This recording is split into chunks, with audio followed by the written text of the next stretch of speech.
Parfait. Ben d'abord, je voulais savoir, est-ce que vous avez un lien particulier qui existe avec la Belgique ou pas? Qu'est-ce qu'il y a quelque chose qui vous lie à la Belgique?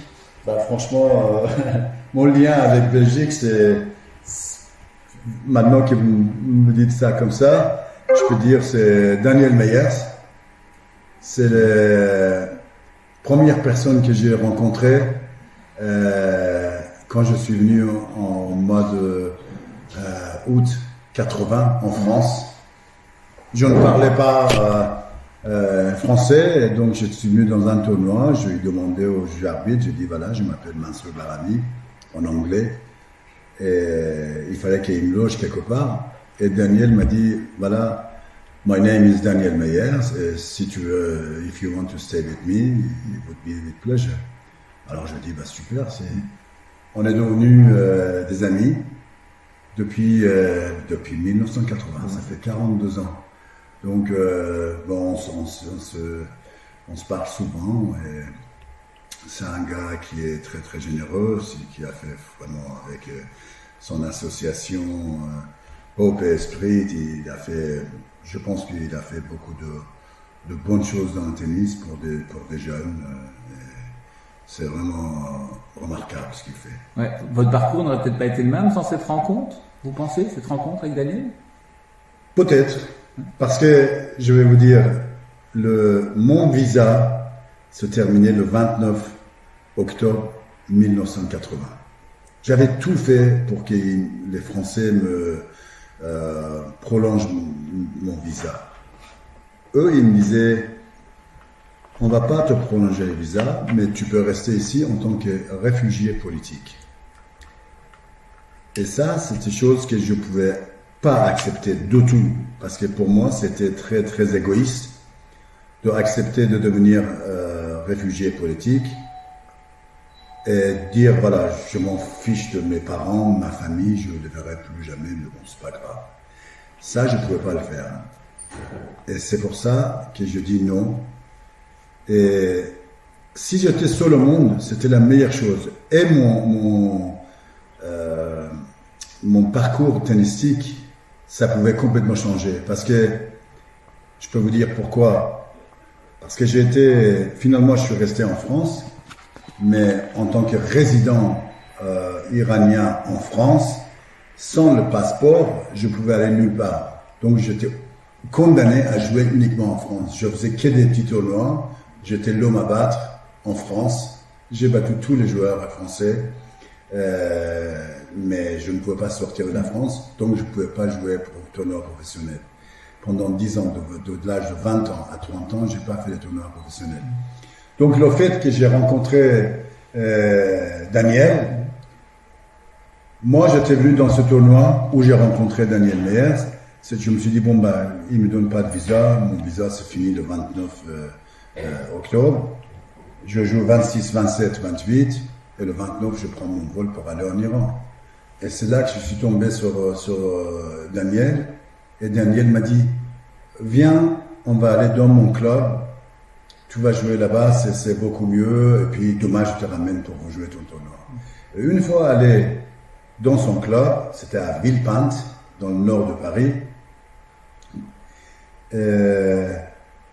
on a parlé avec le directeur de patron de club, et voilà, Daniel lui a dit, Mansour, il a assimilé à mon 15, j'étais assimilé à mon 15, mais je ne perdais pas contre les mon 15, j'ai battu 27 premières séries en 6 mois. Donc, voilà, Mansour cherche un club dans lequel il peut éventuellement jouer les matchs par équipe et tout. Le gars, il a dit, si tu veux rester ici, il n'y a pas de problème. Moi, je te demande de rien. Je garantis pas que tu vas trouver des élèves à qui tu vas donner des cours. Ouais. Mais si tu veux rester ici, il n'y a pas de problème. Et ça, pour moi, c'était énorme. Parce que là, j'avais une base. Parce que jusqu'à là, je ne savais pas. Je dormais pas, je marchais dans les rues, mais j'errais, quoi. J'étais tout le temps, je sais. Et là, j'avais trouvé une base. Et qui a été très importante pour moi. Ouais. Et si j'avais pas trouvé, je partais en Iran 3 jours après. 3 jours après. La philosophie de la fondation, c'est le tennis, c'est bien, mais le tennis et les études, c'est mieux Vous pensez que c'est important que, quel que soit le niveau de tennis qu'on veut Bien acquérir, sûr. il faut avoir sur le côté, ne pas oublier ses études? Tout à fait. Parce qu'il y a beaucoup d'appelés, mais peu d'élus, comme on dit. Tout à fait. Vous le dites, vous le savez, vous savez, les gens le savent. Ouais. Enfin, les gens qui sont dans le tennis le savent. Ouais. Mais les gens ordinaires qui ne connaissent pas le tennis, ils pensent que ouais, les tennisman, ils sont très riches et tout. Mais oui, mais il y en a 100 qui gagnent correctement leur vie. Mais il y en a 50 000 qui sont en très bon niveau, mais qui gagnent 0 centime. Ouais. Ils gagnent pas. Donc aujourd'hui, si vous n'êtes pas dans les 100 meilleurs joueurs du monde, bah c'est mieux d'avoir les études. C'est toujours une issue de sortir pour trouver. Voilà, on adore tous. Moi, j'adore le tennis. Il se trouve que j'ai eu la chance. Les gens aiment mon tennis. Bon, je fais une carrière. Je joue encore à 66 ans. Je suis celui qui fait le plus d'exhibitions dans le monde. Donc, ça fait 10 ans que je suis le joueur le plus âgé qui est demandé à venir faire les exhibs. Il y en a beaucoup plus qui en fait 100 fois. Parfait. Ben d'abord, je voulais savoir, est-ce que vous avez un lien particulier qui existe avec la Belgique ou pas? Qu'est-ce qu'il y a quelque chose qui vous lie à la Belgique? Bah, franchement, mon lien avec Belgique, maintenant que vous me dites ça comme ça, je peux dire c'est Daniel Meyers. C'est la première personne que j'ai rencontrée quand je suis venu en mois de août 80 en France. Je ne parlais pas français, et donc je suis venu dans un tournoi. Je lui ai demandé au juge arbitre, j'ai dit voilà, je m'appelle Mansour Barami en anglais, et il fallait qu'il me loge quelque part. Et Daniel m'a dit voilà. My name is Daniel Meyers. Si tu veux, if you want to stay with me, it would be with pleasure. Alors je dis, bah super, on est devenus des amis depuis.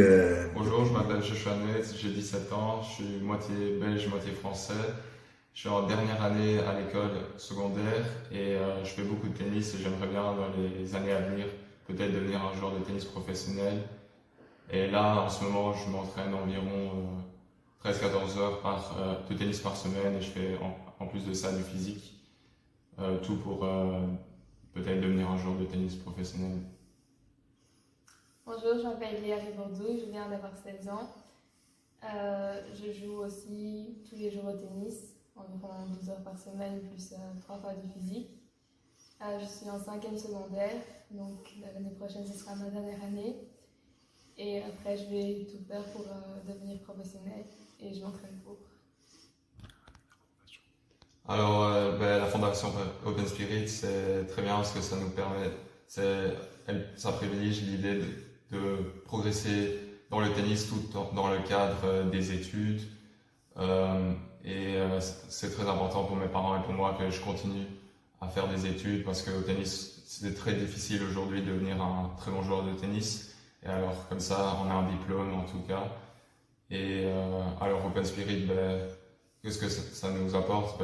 Ils organisent des stages 2-3 fois par an et ça permet aux boursiers de se regrouper en fonction de leur niveau et on reçoit beaucoup de conseils des coachs d'Open Spirit et nos propres coachs sont également les bienvenus, alors c'est super et on a même parfois la chance de pouvoir jouer avec des joueurs pros qui font partie de la fondation. Je fais partie d'Open Spirit depuis maintenant 2 ans.